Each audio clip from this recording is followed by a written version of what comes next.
महं रुद्रे वीरवसुभिश्चराम्यहमादित्यैरुतविश्वदेवैः अहं मित्रा वरुणो भा बिभर्म्यहमिन्द्राग्नि अहमश्विनो भा अहं सोममाहनसं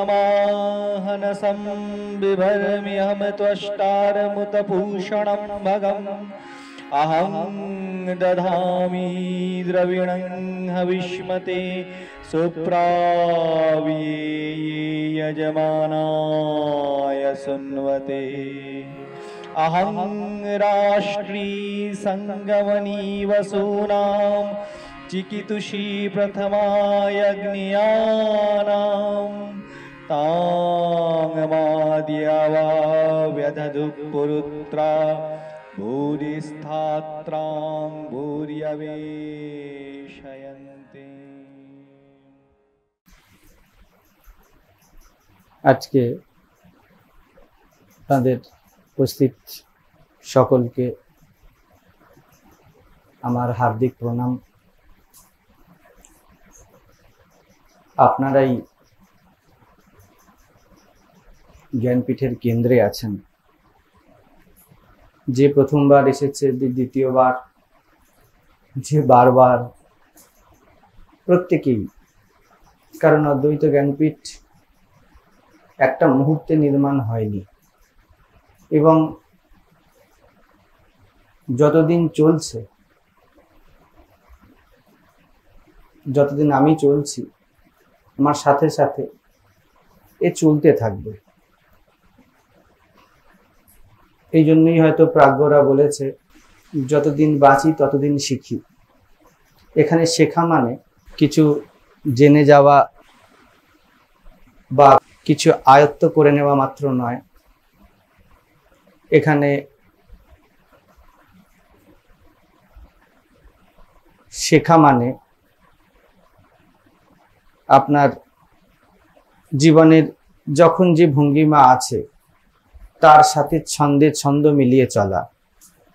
আমরা অনেক কিছু শিখে রাখি, আর জীবনের যে পথ, জীবনের যে শোভা, তার সাথে আমাদের ছবিটা মেলে না। আর তখনই আমাদের শেখাগুলো আমাদের কাছে অর্থহীন মনে হয়। কখনো ক্ষমতা উত্তর দিয়ে যায়, কখনো সম্পর্ক, কখনো স্বাস্থ্য, কখনো সমাজ, কখনো প্রিয়জন। প্রত্যেকে আমাদের কাছে আমাদের মনে হয় উত্তর দিয়ে চলে গিয়েছে, কারণ আমরা কোনো একটা বিন্দুতে শিখেছিলাম, কিন্তু পরের বিন্দুতে দাঁড়িয়ে প্রত্যেক মুহূর্তের শিখতে আমরা তৈরি নই। আমাদের শেখার সাথে আমরা মেলাতে চাই। আমরা মেলাতে চাই শ্রীরামকৃষ্ণের কথায়, নিউজ পেপারে দেখে বিল্ডিংটি ভেঙে পড়লো কিনা। যদি নিউজ পেপারে লেখা থাকে যে অমুক জায়গাতে বিল্ডিং হুড়মুড়িয়ে পড়ে গেছে, তাহলেই মাত্র আমরা মেলাতে যাই। এবং অদ্ভুত ব্যাপার, আমরা এইভাবেই মেলাই। আমি এত দূর পড়াশোনা করেছি, তো জীবন কেমন হওয়া উচিত, না মিললে সমাজ খারাপ, স্থিতি খারাপ, ব্যক্তি খারাপ, পরিবার খারাপ। কিন্তু আমাদের কখনোই আত্মসংশয় জাগে না। হতে পারে জীবনের পাতার খুব সামান্যই আমরা পড়েছি বা দেখেছি। ব্যক্তি যত এগায় তত সে এটাই দেখতে পায়, যত জীবনের গহনে যায় তত সে দেখতে পায় তার জানা, তার শেখা, তার বোঝা জীবনের এক উপন্যাসের হয়তো একটা আধটা পাতা। তো জ্ঞানপীঠ এই প্রত্যেক মুহূর্তের পাতা উল্টাবে। সেই জন্য এইখানে যে প্রোগ্রেস, সাধারণত অ্যানুয়াল রিপোর্ট যেটা রাখা হয়, সেটা আমি রাখবো।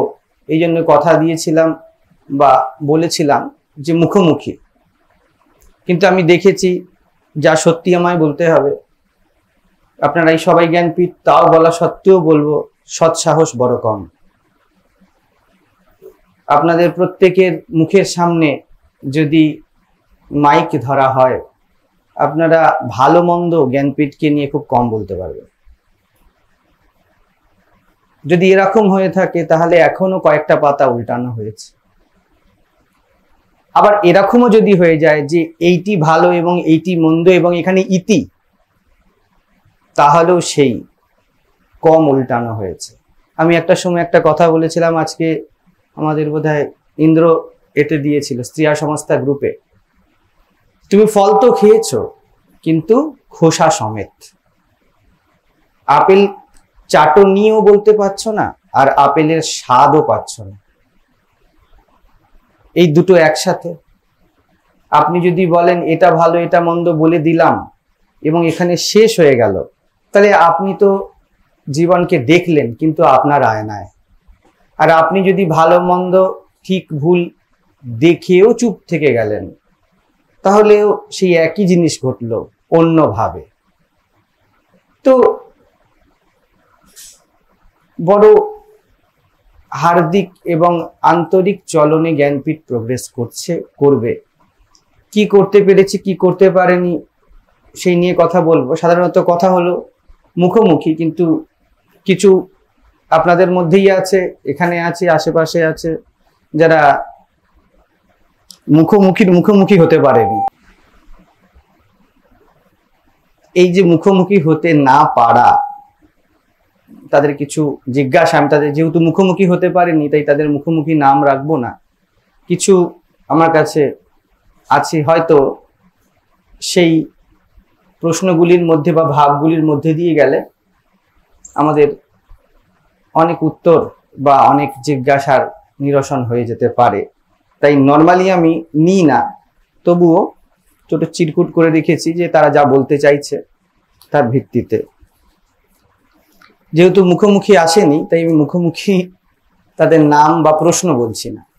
একরকম ভাবে আপনাদের সামনে জ্ঞানপীঠের অ্যানুয়াল রিপোর্ট রাখছি, আমরা কি করতে পেরেছি কি করতে পারিনি। প্রথম, ফার্স্ট অফ অল, টিনের চাল আমরা গরমের কোনো ব্যবস্থা করতে পারিনি, না নিজের জন্য খুব একটা, না আপনাদের জন্য খুব একটা, না আমাদের ব্রহ্মচারীদের জন্য খুব একটা। এটা আমরা করতে পারিনি এখনো, এটা তো প্রত্যক্ষ।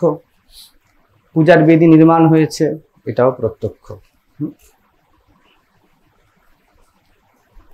প্রথমত চ্যারিটি অর্গানাইজেশন, তা জ্ঞানপীঠ কি দান করছে, কি দিচ্ছে। দেখুন, আপনারা যেখানে আছেন, যে যেখানে বসে আছেন, যতটুকু সাথে চলেছেন, এই জন্য আমি একটি শব্দ খুব পছন্দ করি, সেটা হলো যাত্রী। আমরা বসে যেতে নয়, আমরা যাত্রা করতে এসেছি। ঠিক যাত্রায় যেমন পার্মানেন্ট সঙ্গী হয় না, পার্মানেন্ট ব্যবস্থা হয় না, একই রকম নৈসর্গিক চিত্র হয় না, ঠিক তেমন এই জন্য বলা হয় তীর্থযাত্রী। জ্ঞানপীঠের সাথে চলারও কোনো একটা রূপরেখা হতে পারে না। জ্ঞানপীঠ কি দিয়েছে? যারা খালি হয়ে এসেছে, খালি হাতে এসেছে, খালি হতে এসেছে, তারা নিশ্চিত অনুভব করবেন যে আপনারা কিছু পেয়েছেন। প্রত্যেকে কিছু পেয়েছে। আমার দেখাতে জ্ঞানপীঠ তাদেরকে দুহাত ভরে দিতে পেরেছে। এমন মুখে হাসি ফুটেছে, এমন চোখ প্রসারিত হয়েছে, এমন মন আরো বিরাট হতে পেরেছে। যারাই কোনো পূর্বাগ্রহ নিয়ে এসছে, সেটা জ্ঞানপীঠ এবং ত্রৈলোক্যানন্দ খুব ভালো মানুষ, খুব খারাপ মানুষ ইত্যাদি যাই হোক না কেন, ধ্যান এমন হয়, ভগবান এমন হয়, আধ্যাত্মিকতা এমন হয়, তাদেরকে আমাদের নিরাশ করতে হয়েছে। এখানে এসে নাস্তিকও কিছু পেতে পারে, আস্তিকও কিছু পেতে পারে, যে কোনো ধর্ম, যে কোনো বর্ণ, যে কোনো মত, যে কোনো লিঙ্গ কিছু পেতে পারে, কিন্তু যদি খালি হয়ে আসে। আর চ্যারিটি তো এটাই, যেখানে নেই সেখানে দেওয়া। তো জ্ঞানপীঠ দেওয়া মানুষকে দেয়নি। জ্ঞানপীঠ নুপুর পরা পায়ে আবার নুপুর পরায়নি। তো এই দেওয়া নেওয়া, যেমন নদীর সামনে যদি আপনি যান, আপনার তৃষ্ণা আছে কি না আছে এই অর্থে নদীর থেকে আপনি কিছু সংগ্রহ করতে পারেন। নদী দিয়ে যাবে, জ্ঞানপীঠ যে নিরাশ করেছে তা না, জ্ঞানপীঠ দিয়েছে, তাদেরকেও দিয়েছে। কিন্তু যদি তৃষ্ণা না থাকে তাহলে তৃষ্ণার পরবর্তী তৃপ্তি কি করে দেওয়া যায়? যদি ক্ষুধা না থাকে, ক্ষুধা নিবৃত্তির সুখ কিভাবে দেওয়া যায়? এটা যেমন দেওয়া যায় না, এবং এতে যেমন খাদ্যের বা জলের কোনো কৃপণতা থাকে না, সেরকম জ্ঞানপীঠে কোনো কৃপণতা করেনি। আপনি হাতের, মনের, চোখের, কানের, আপনার সত্তার যতখানি খালি এনেছেন আমরা ততখানি ভরে দিয়েছি। খালি আনা না আনা আপনাদের উপরে। তো জ্ঞানপীঠ তো চ্যারিটি করেছে, চ্যারিটি করছে। এবং যদি বলেন সেবার কথা, তাহলে সব থেকে বড় সেবা হয়তো, বা সব থেকে গহন সেবা, বড় বলবো না, বড় বললে বড় করা হয়, জ্ঞানপীঠ করছে, সেটা হলো আপনাদের সত্তার সেবা। আপনাদের গঠন, নির্মাণ, যেটা সব থেকে বেশি প্রয়োজন। লোকে, কিছু কিছু মানুষ আছে আপনাদের সামনে স্বামীজির স্বপ্নের কথা বলবে বা বলছে স্বামীজির ড্রিম, স্বামীজির ড্রিম। স্বামীজির এই ম্যান মেকিং ড্রিমই ছিল। বর্তমানে সামাজিক, রাজনৈতিক, মানসিক সব রকম পরিস্থিতি হিসাবে জ্ঞানপীঠের বিচার বুদ্ধিতে এটাই এসেছে, স্বামীজি যেটা বলেছিলেন, ভিতর থেকে এক সত্তার নির্মাণ হতে হবে।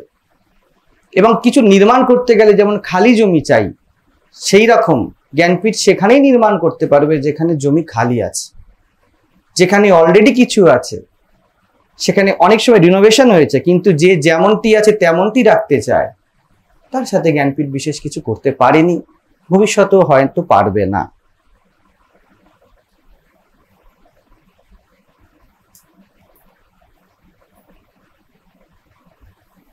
যদি প্রোগ্রেস রিপোর্টের আরেকটি ভাগ বলতে হয়, সেটি নতুন কি আবিষ্কার হয়েছে। প্রত্যেকটি প্রতিষ্ঠান কিছু ইনভেন্ট করে। জ্ঞানপীঠ ধ্যানের কথা বলে। এই ধ্যান, আবারও বলছি, এটা শুধু বসে ধ্যান নয়, চলে ধ্যান নয়। এই ধ্যান জীবনকে কিভাবে ব্যবহার করতে হবে তার কলা। আবারও বলছি, জীবনকে কিভাবে ব্যবহার করতে হবে তার কলা হলো ধ্যান। একবার ভেবে দেখুন, ধ্যান কোনো একজন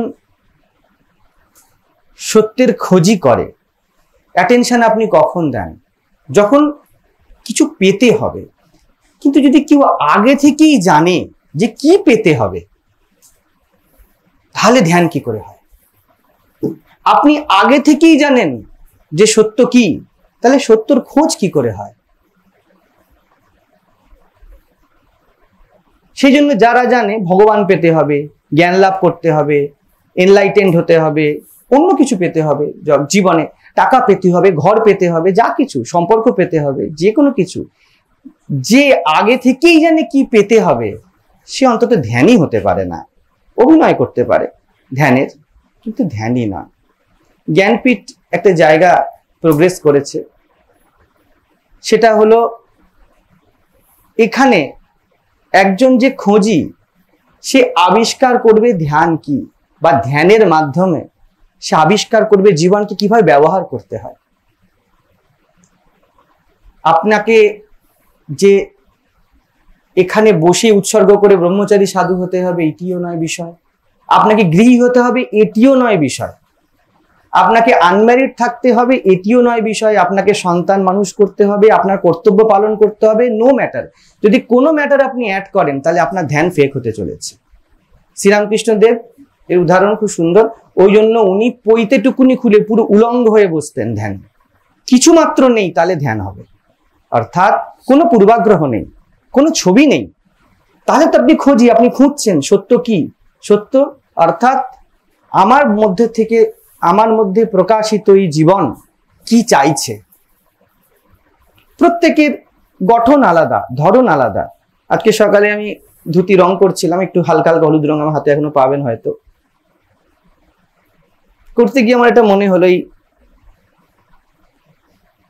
টয়লেট এরিয়াতে যাওয়ার সময় ধুতি মেলা আছে পাশাপাশি, আমাদের মায়েরা ধুয়ে দিয়েছিল, তা আমি রং করেছিলাম, গিয়ে দেখবেন, আপনারাও দেখতে পারেন, আমি একই গামলাতে চুবিয়েছিলাম কিন্তু দুটো ধুতির দুটো রং হয়েছে, এবং দুটো ধুতি কটন ধুতি, পলিস্টারও থাকতে পারত, তার আরেকটা রং হবে। ধ্যান হলো এই রঙের মতো, এবং এই ধুতি হলো আপনার অন্তর প্রকৃতি বা মন। কোন মন কিভাবে রাঙবে ওই একই ধ্যানে, এর কোনো ম্যান্ডেট হতে পারে না, এটা আপনার কোয়ালিটি ওয়াইজ নির্ভর করছে। ফলে কেউ যদি এই কথা বলে দেয় আমি ধ্যানে বসতে আমার ভগবান লাভ করলাম না, আপনি একটি ভালো গার্লফ্রেন্ডও লাভ করতে পারেন, আপনি একটা ভালো চাকরিও লাভ করতে পারেন, কিন্তু আপনি যদি চাকরি করার জন্য ধ্যান করতে বসেন তাহলে হবে না। তাহলে তো এবার হয়ে গেল, আগে পেয়ে গেছি, আমি জানি জীবন এর রূপরেখা কি হবে, এইবারে আমি একটি ফলস রূপরেখার কল্পনা করছি। আপনি যদি আগে থেকেই জানেন যে ভগবান লাভ করার জন্য আপনাকে সাধনা করতে হবে, আপনি যদি আগে থেকেই জানেন যে ঘর বাড়ি ছেড়ে দিয়ে আপনাকে ভগবানের জন্য সন্ন্যাস নিতে হবে, তাহলে সেম ব্যাপার, আপনি আগে থেকেই সত্যের রূপরেখা বানিয়ে নিয়েছেন। জ্ঞানপীঠের প্রোগ্রেস রিপোর্টে এইটা আছে যে এক নিরাবলম্ব ধ্যান, যেখানে আপনি আপনাকে আবিষ্কার করবেন। এবং এই কথা আমি মোটেই বলবো না কোনো স্পেসিফিক জায়গাতে স্পেসিফিক ভাবেই আপনার জীবন নির্ধারিত হলে আপনি ধ্যানী, না হলে নয়। আপনি কতখানি সাক্ষীর মতো নিজেকে অবজার্ভ করে জীবনের রূপরেখা, জীবনের পথ, জীবনের চলাকে নির্বাচন করেছেন, এটাই বোঝাবে আপনি জ্ঞানপীঠের যাত্রী কিনা। তো সব হতে পারে, সব রকম জিনিস সামনে আসতে পারে, এবং কোনোটি ছোট নেই, কোনোটি বড় নয়, ছোট বড়র বিষয় নেই, আগে পিছুর বিষয় নেই। শুধু দেখতে হবে আপনি কোনো পক্ষ না নিয়ে সোজাসুজি এটা নির্বাচন করেছেন তো, আপনি আত্মসমীক্ষা করে এটাই বের করেছেন তো যে আপনার এখন একটি চাকরি করতে হবে, নালে আপনার চলবে না। যদি তা হয়ে থাকে তাহলে ওই মুহূর্তে ওই চাকরি আপনার মুক্তির দরজা। যদি আপনি কোনো রকম ভাবে আগে থেকে কোনো বাবার কথা, মায়ের কথা, সমাজের কথা, ইন্টারনেট থেকে কিছু কালেকশন, ট্রেন্ডিং থেকে কিছু কালেকশন, নিজের কিছু দেখা, নিজের কিছু স্বপ্ন, কিছু ড্রিম, মানে স্বপ্ন মানেই তো কল্পনা, এই নিয়ে যদি ধ্যানে বসেছেন, ঠিক ওই ধুতির মতো আপনাকে সেই রঙই ধ্যান দেখিয়ে দেবে। যদি পিওর কটন হয় তাহলে ঠিক ঠিক রং চলে আসবে, যদি পলিস্টার মিক্সড হয় তাহলে একটুখানি ছাড়া ছাড়া রং আসবে। জীবনে ভেজাল থাকলে দেখবেন ধ্যান বড় ছাড়া ছাড়া হয়েছে, এবং আপনার জীবনের যে ছন্দ তা বড় ছাড়া ছাড়া। এই ছন্দ মিললে এই ছন্দ মিলছে না, এর অর্থই হলো আপনার মনের জমিতে কি আছে আপনি ভালো করে আবিষ্কার করেননি। যেমন আমাদের এখানে যদি কোনো পলিয়েস্টার ধুতি আসে, জানেন যারা, অনেক সময় আপনারা নিয়ে আসেন, তো এই সূত্রে বলেই দিয়ে আনবেন না ধুতি চট করে, কারণ অনেক ধুতি নষ্ট হয়। কেউ গেরুয়া নিয়ে আসে, এটা নিয়ে আসে, কাজে লাগে না। যাই হোক, তারও ব্যবহার আছে, কাজে লাগে না মানে কি? স্বামী ত্রৈলোক্যানন্দের কোমর থেকে কাজে লাগছে না, কিন্তু অন্য কাজে লাগে, পূজার কাজে লেগে যায়, বা অন্য কোনো ব্যবহারের কাজে লাগে। তো পলিয়েস্টার ধুতিতে আমি রঙই করি না। ঠিক তেমন আপনাকে ধ্যানে গিয়ে এটা বুঝতে হবে, যদি আমার মধ্যে এখনো দ্বন্দ্ব থাকে বা মিক্সচার থাকে, তাহলে এখনো গভীর রং চড়ানোর সময় হয়নি, এখনো আমাকে ভাবতে হবে, এখনো আমাকে বসতে হবে। এটা জ্ঞানপীঠের একটা প্রোগ্রেস।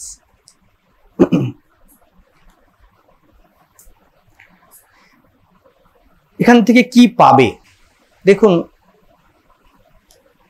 জ্ঞানপীঠের সাথে যদি যাত্রা করতে হয়, এখান থেকে যদি কিছু পেতে হয়, তাহলে দুটি জিনিস একসাথে নিতে হবে। আমারও স্বপ্ন বা আমার দেখা তাই। একটা হলো আপনার সমর্পণ, দ্বিতীয় হলো আপনার আত্মগরিমা। এই দুটো একসাথে যে মিশাতে পারবে, বড় বিপরীত মনে হয় না? আত্মগরিমা আর সমর্পণ কি করে হয়? স্বাভিমান আর সমর্পণ একসাথে কি করে হাঁটে? না হাঁটে। যদি কিছু পেতে হয় জীবনে, যা জ্ঞানপীঠ বলতে চায়, তাহলে এই দুটোকে নিয়ে চলতে হবে। একটা ছোট উদাহরণ দিয়ে বোঝাতে পারি আপনাদেরকে। মনকে সবসময় স্ত্রীর সাথে তুলনা করা হয়, অন্তঃকরণকে স্ত্রী বলা হয়। দেখবেন যখন পুরুষ আর স্ত্রীর বিবাহ হয়, ওই যে প্রথম মিলনের রাত্রি, সেই রাত্রিতে স্ত্রী বড় আবেগে বসে থাকেন। কি আবেগ? নিজেকে সমর্পণ করার বড় উদ্বেগ, নিজেকে বিলিয়ে দেওয়ার। কিন্তু একটা আত্মগরিমাও আছে, যেন তার প্রিয়তম এসেই ঘুমটাটা তোলে, দ্বিতীয় কেউ নয়। আমি সমর্পণ তো করব, কিন্তু একের কাছে, দুই থাকবে না। এদিকে সে নিজের ঘুমটা তুলে তুলে দেখছে। শ্রীরামকৃষ্ণ উদাহরণ দিয়েছিলেন যে তিনি এলেন কিনা, তিনি এলেন কিনা। আবার যখন এলেন, লম্বা ঘুমটাটা নিজেই বসে গেল। উদ্দেশ্য যেন তুমি ঘুমটাটা তোলো। ঠিক তেমনি যে পরমাত্মার জন্য এতটা সমর্পণ রাখতে পারবে যে হব তো আমি তোমারই, এই আত্মগরিমা এবং নিজের সব খোয়াতে আমি তৈরি, নিজের সব খোয়াতে আমি তৈরি কিন্তু তোমার জন্য, এই দুটো যদি কেউ নিতে পারে, সে জ্ঞানপীঠে ভরপেট পাবে। এর একটাও যদি কম হয়, তাহলে তার আমাদের সাথে যাত্রা করা হবে না। আমি তাকে ভুল বলবো না, কিন্তু অদ্বৈত জ্ঞানপীঠের যাত্রার সাথে সে সামঞ্জস্য রাখতে পারবে না। কেউ যদি বলে সব দিয়ে দিলাম, সে চারিদিকে বিক্রি হবে। যদি দেওয়াই হয়, চারিদিকে বিক্রি হবে। কেউ যদি বলে যদি দেব তো আমি সব, কিন্তু এককে, শুধু পরমাত্মাকে দেবার, কাউকে না। একজন শিষ্য, একজন স্পিরিচুয়াল অ্যাসপিরেন্ট এমন হবে। আমরা বেশিরভাগ ক্ষেত্রে দেখি নাই আত্মগরিমা থাকে আমি ভক্ত হিসাবে, আমি ব্যক্তি হিসাবে, আমি আধ্যাত্মিক হিসাবে, আর না হলে দেখি সমর্পণ থাকে। যেই আসছে বলছে আমি তো কিছু জানি না, যা আছে দিয়ে দিলাম, যা আছে দিয়ে দিলাম। কি আছে জীবনের মধ্যে, কি আছে জগতের মধ্যে? আপনি দেখবেন ইলেকট্রিশিয়ানও আপনার থেকে গুছিয়ে নিয়ে গেছে। আর এমন ব্যক্তি আর যাই হোক আধ্যাত্মিক হতে পারে না, যার কাছ থেকে কাকু ছিনিয়ে নিয়ে যায়। ছিনতাই বাজও ছেনায়, কাকু ছিনিয়ে নিয়ে যায়, বিড়ালও ছিনিয়ে নিয়ে যায়। আবার শ্রীরামকৃষ্ণের উদাহরণ, একজনের পাত থেকে মাছের মাথা নিয়ে গেছিল বিড়াল, আর শ্রীরামকৃষ্ণ বললেন, বলছে দেখো নিয়ে চলে গেছে, আমি কিছু বলতে পারি না। শ্রীরামকৃষ্ণ বলে দুঘা দিলেই বা। ভাবটি নিন, ভাবটি এই, আপনার কাছ থেকে এই জগৎ যেন কিছু ছিনিয়ে না নিতে পারে, আর পরমাত্মার জন্য যেন কিছু বাকি না রাখে। এই সন্তুলন যদি করতে পারেন, তাহলে জ্ঞানপীঠের সাথে যাত্রা করা যাবে। তো এটা একটি প্রাপ্তি। দেখুন আপনারা মিলিয়ে যতগুলি মেলাবেন, দেখবেন ঠিক যেমন সূর্য ওঠে আপনার জাগার অপেক্ষা, আপনার সূর্য 8টায় উঠবে, 5টায় উঠবে না 10টায় উঠবে, এটা আপনার উপর নির্ভর করেন, সূর্যের উপর নয়। ঠিক তেমনি অদ্বৈত জ্ঞানপীঠের চলা আপনার উপর নির্ভর করে, যাত্রা করবেন কিনা। এই হাঁটতে থাকবে, আপনি কোথায় বিরাম, কোথায় বিশ্রাম, এই দুইয়ের ভেদ যদি বুঝতে পারেন। বিরাম আমি বলেছিলাম এক সময়, বিরাম চলতে চলতে লাগে। অদ্বৈত জ্ঞানপীঠে বিরাম চলে। যদি আপনার চলাটাই আপনার বিশ্রাম হয়, তাহলে অদ্বৈত জ্ঞানপীঠে আপনি বিরাম পাবেন। আপনার চলাই যদি আপনার বিশ্রাম হয়, যদি আপনি চলতে তৈরি থাকেন এবং তাতে বড় কমফোর্টেবল হন, তাহলে এখানে এসে আপনি অনায়াস বিরাম পাবেন, বিরতি পাবেন। না হলে যারা চলবে আমাদের সাথে, কি ভিতরে কি বাইরে, তারা হাঁপিয়ে যাবে। আমি দুই ক্ষেত্রেই একই কথা বলবো, এখানে সন্ন্যাসী ব্রহ্মচারীও বিশেষ নয়, কোনো গৃহস্থও বিশেষ নয়, নিয়ম একই। তাহলে সন্ন্যাসী ব্রহ্মচারী কি হবে আর বাইরে কে থাকবে, আপনার ধ্যানের উপর নির্ভর করবে। যেমন যারা গুরুর দেওয়া প্রদীপকে, আজকে গেল আমাদের কোর্স, প্রদীপকে বড় যত্নে ওই প্রদীপটিকেই জ্বালিয়ে রাখতে চায়, যারা অনুধ্যানে এতখানি হয়ে গিয়েছে যে আমি প্রদীপটি জ্বালিয়ে রাখবো। যারা এটা বুঝেছে শুধু তুই পূজার প্রদীপ জ্বালিয়ে রাখিস, বাকিটা হবে, তারা সন্ন্যাসে এগোবে। যারা মনে করছে এই প্রদীপ জেলেই মনে করছে যে না ঘরের ওই কোণটা পরিষ্কার করতে হবে, তারা বাইরে থেকে করুন। আমি বলি দুটোই সমানভাবে সুন্দর। যে প্রদীপকে আগলে অপেক্ষা করে তার যেমন প্রয়োজনীয়তা আছে, ওই প্রদীপের আলোতে যে ঘরটি পরিষ্কার করছে তারও ততটাই প্রয়োজনীয়তা আছে। দুটোই জীবনের দুটো দিক। আপনি শুধুমাত্র প্রদীপ আগলে ঘরে বসে থাকলেন, ঘর নোংরাকে নোংরা থেকে গেল, হলো না। তাহলে কর্তা আর অকর্তা এই দুইয়ের মিশ্রণ জীবন। এর ভিতরেও তাই, প্রত্যেক মানুষের জীবন তাই। এটাকে এখন ইলাবোরেটলি দেখব, তখনই অদ্বৈত জ্ঞানপীঠের এই পুরো পাঁচিলের ভিতর আর বাইরে গঠন হচ্ছে। এর বেশি কিছু না। যারা কর্তা তারাও জানবে ধ্যানের মাধ্যমে প্রদীপ জ্বালিয়ে যে আমাকে পরিষ্কার করতে হবে সেটা আবিষ্কার করেছে, কিন্তু তার প্রকৃতি এমন, সে পরিষ্কার করবে, সে চুপ বসতে পারবে না। তো যারা চুপ বসতে পারবে না তাদের জ্ঞানপীঠ বলবে না যে প্রদীপ আগলে বসে থাকো, বলবে যাও তুই পরিষ্কার করো, এটাই তোমার এই মুহূর্তের ধ্যান। আর যে চুপ করে প্রদীপ আগলে বসে থাকতে পারবে, যার মধ্যে নিশ্চিত এসে গেছে যে জীবন সামলাবে, তাকে বলবে এসো তুমি সন্ন্যস্ত হয়েছো। এবং দুটোই তার তার জায়গায় সুন্দর। আরেকটি জিনিস আমরা এগিয়েছি, তা হলো আপনারা জানেন অনেক সময় আমরা কিছু মানুষ আছেন যারা আমাদের সাথে খুব ফ্রিকোয়েন্ট টাচে থাকেন, আর কিছু মানুষ থাকে যারা পেরিওডিক্যাল আমাদের সাথে টাচে আসেন। জ্ঞানপীঠ এখন থেকে ঠিক করেছে, আগেও এটাই ছিল, এটি আরো প্রকাশিত, যে কারোর কাছে কিছু চাইবে না।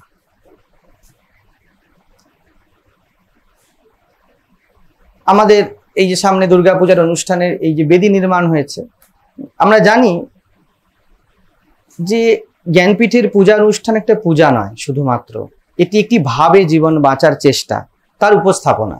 যারা এই কাছে এসছেন তারা এটা অনুভব করেছেন বা থেকেছেন, তারা দেখেছেন যে একটা মনের চলনকে, একটা অগ্রগতির যাত্রাকে দেখানোর জন্য একটি অনুষ্ঠানকে কেন্দ্র করে যাবতীয় ব্যবস্থা হয়। যখন আমি চলেছিলাম তখন ওই কপরদক শূন্যভাবেই চলেছিলাম, সন্ন্যাসী ভাবেই চলতে হয়, খুবই যেমন কি আসছে তেমন চলছিলাম। এবং যেহেতু আমি যেই মুহূর্তটায় চলছিলাম পুরোপুরি চলছিলাম, সেই জন্য আমি এক জীবনে অনেকগুলো জীবন বেছে নিয়েছি। অনেক আমার শেখা বড় দ্রুত হয়েছে। যেহেতু আমি সবসময় শিখতে রাজি, তাই শেখা বড় দ্রুত হয়েছে। তো শূন্য হয়ে চলার যে বিধি নিয়ে চলেছিলাম সেই বিধি এখনো আছে। পরমাত্মা মনে করেছেন যে একে প্রথমে কিছু দেখিয়ে দিই, তারপরে হয়তো এর দ্বারা কিছু হবে, কিছু রিসোর্স দিয়ে দিই। আমার ক্ষেত্রে সেটা ঘটেছে। আগে কিছু দেখিয়ে দিয়েছে, কিছু পাওয়ার ইচ্ছা শূন্য করে দিয়ে কিছু দিয়েছে, চলো কিছু করো। বলার ইচ্ছা শূন্য করে দিয়ে বলেছে এবার বলো। আমার কোনোদিনও বলার ইচ্ছা ছিল না। বোঝার ইচ্ছা যেখানে বিরাম হয়েছে, যেখানে আমার মন বললো ব্যাস হাইয়েস্ট, আর কিছু বোঝার নেই, তারপর জীবন বললে এবার বোঝাও, এবার চেষ্টা করো। তো সেই রকমই আমার খুব সময় লাগেনি জীবনের শিক্ষাগুলোকে পেতে, খুব বেশি দেরি হয় না, এটা এরপরে এটা। এবং যেহেতু দেখুন আপনাদের সামনে পরিষ্কারই ঘোষণা করলাম, এবং আপনাদের জন্য আমার জন্য যতদিন চলবো এইভাবে শিখতে শিখতে চলবো। ফলে আমার দেহ মনের আধারে বা আপনাদের দেহ মনের আধারে অনন্ত যতখানি সমাহিত হয়, সমাহিত হবে। কোনো দরজা নেই এখানে। তো তখন পুরো নিয়োগ করতাম। শেখার শর্তই হলো, আমি একবার আমাদের বোলপুর ট্যুরে যখন গিয়েছিলাম বলেছিলাম, শেখার শর্তই হলো আপনার পূর্ণ উপস্থিতি, পূর্ণ নিয়োগ। নালে করা হয়, শেখা হয় না। করতে আপনি অনেক কিছু পারেন, কিন্তু শিখতে আপনি শূন্য পারেন, কারণ পূর্ণ নিয়োগ নেই, আপনার পূর্ণ উপস্থিতি নেই। যেহেতু আমি এটা বরাবরই, প্রকৃতি আমাকে এমনই নেচার দিয়েছিল আমি করে চলেছিলাম এবং এখনো করে চলি। সেই জন্য এই যে নির্মাণ হলো, মাথায় রাখবেন কনস্ট্রাকশনের জন্য যা আপনাদের মাধ্যমে জীবন এনেছে তা দিয়ে নির্মাণ হয়নি। এটি জ্ঞানপীঠের যেইটুকুনি সঞ্চয় সেটা ভাঙিয়ে হয়েছে।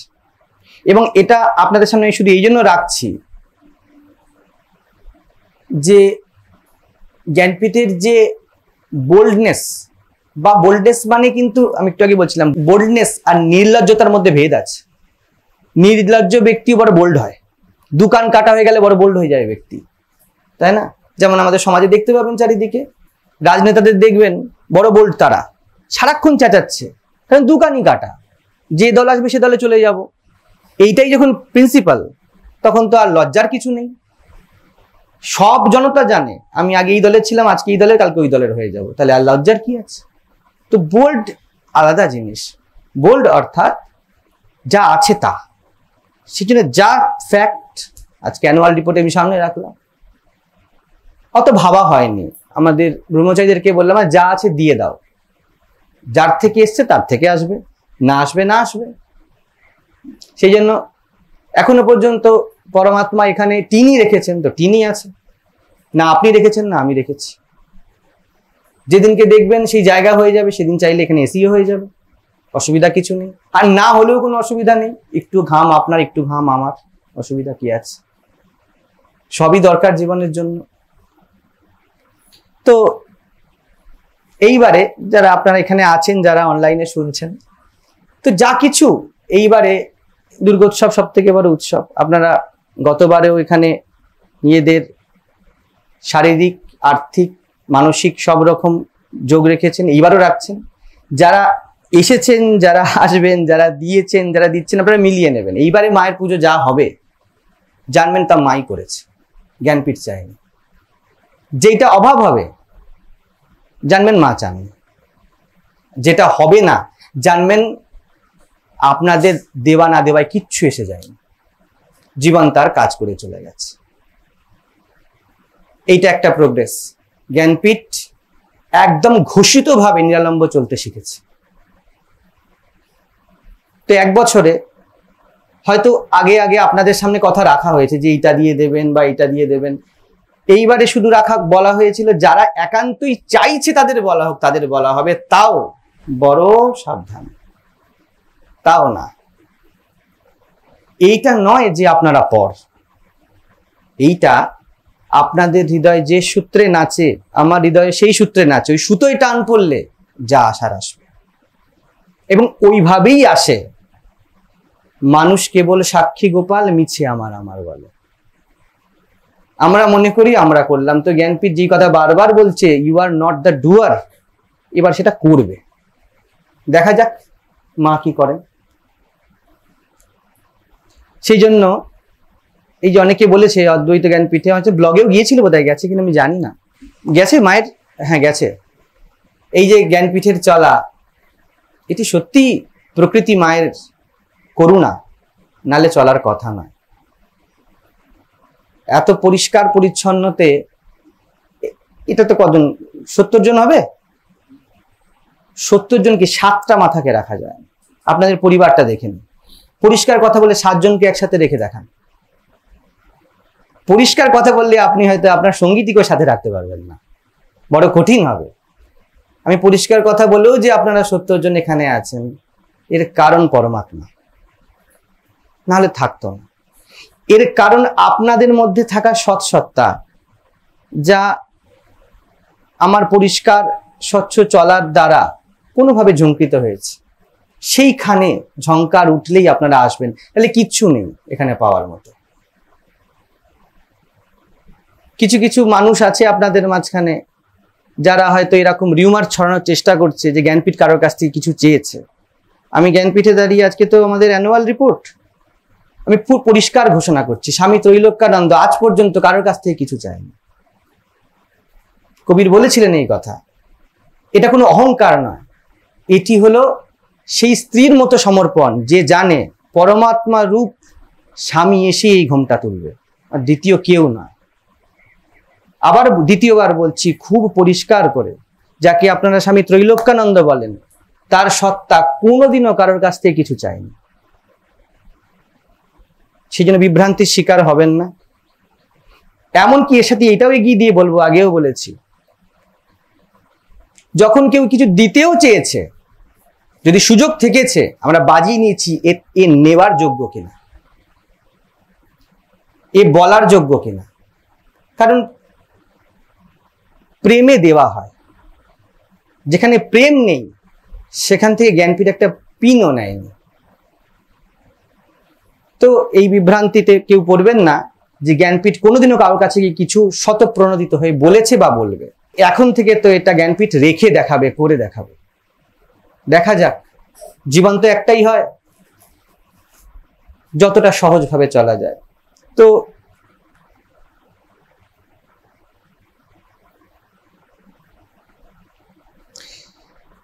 যারা যারা প্রশ্ন করেছিলেন মুখোমুখি না আসতে পেরে, তাদের উত্তর আমি সব দিয়ে দিয়েছি। এবার যদি এরপরে কিছু বাকি থাকে, আমি মুখোমুখি হতে রাজি। দেখি যদি আপনাদের মধ্যে থেকে কেউ সরাসরি কিছু বলেন, যে কোনো রকম ভাবে সামনে আসুন, আমি আপনাদের বলতে পারি আপনাদের প্রশ্ন এবং আমার উত্তর আনএডিটেড, আনকাট বাইরে যাবে। না হলে খাবার পরে খালি থালায় বসে লাভ নেই, আতিশয্য হবে।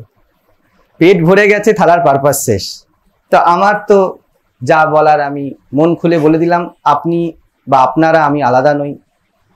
এর প্রত্যেকটা জ্ঞানপীঠের ইটে আপনারাও আছেন, আমিও আছি। যতখানি আমাদের ধ্যান, ততখানি প্রত্যেকটা জ্ঞানপীঠের ইটে আমাদের কন্ট্রিবিউশন।